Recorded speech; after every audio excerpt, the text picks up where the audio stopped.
Sir, Prithvinarayan शाहलाई किन राष्ट्र निर्माता भनिएको हो? इतिहास कहिले पनि बदलिन्न, न त फेरेर फेरिन्छ। आज हामीले बोलिरहेको भाषा, टेकिरहेको धरती र पाइरहेको स्वाभिमान यिनैबाट महाराज धीराज पृथ्वीनारायण शाहको देन हो। टुक्रे टुक्रामा रहेको नेपाललाई अखण्ड बनाएकै उहाँले हो। नेपाल अनेकन जात जाति र भाषा भाषीको साझा फुलबारी हो। यो फुलबारीमा अनेकन कला, संस्कृति, परम्परा र रीतिरिवाज छन्। यी सबैलाई संरक्षण र सम्वर्धन गर्न र आजसम्म यिनलाई जीवन्त राख्न पनि बडा महाराज धीराज पृथ्वीनारायण शाहको ठूलो देन छ। नेपाल एकीकरणकर्ता बडा महाराज धीराज पृथ्वीनारायण शाह। ल हिँड, तिमीहरूलाई म उहाँको बारेमा अरू पनि केही बताउँछु।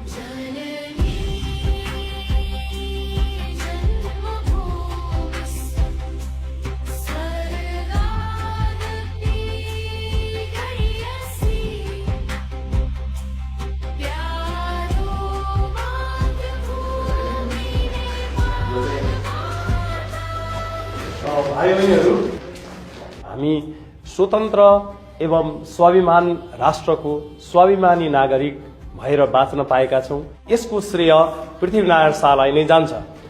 त्यसैले भाइ बहिनीहरूले पृथ्वीनारायण शाहको महत्त्वको बारेमा अझ खोज अनुसन्धान गर्नुहुनेछ भन्ने कुरामा चाहिँ म विश्वस्त छु।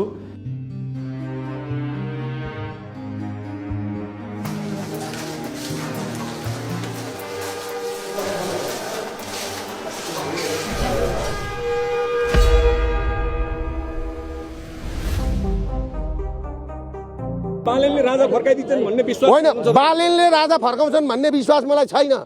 केही मिडियाका साथीहरूले भन्छन्, तर एउटा कुरा के छ भने अब वातावरण त्यो बनेर जाँदैछ। राज संस्था फर्किन्छ, राज संस्था फर्केन भने देशै रहँदैन। बात है सर।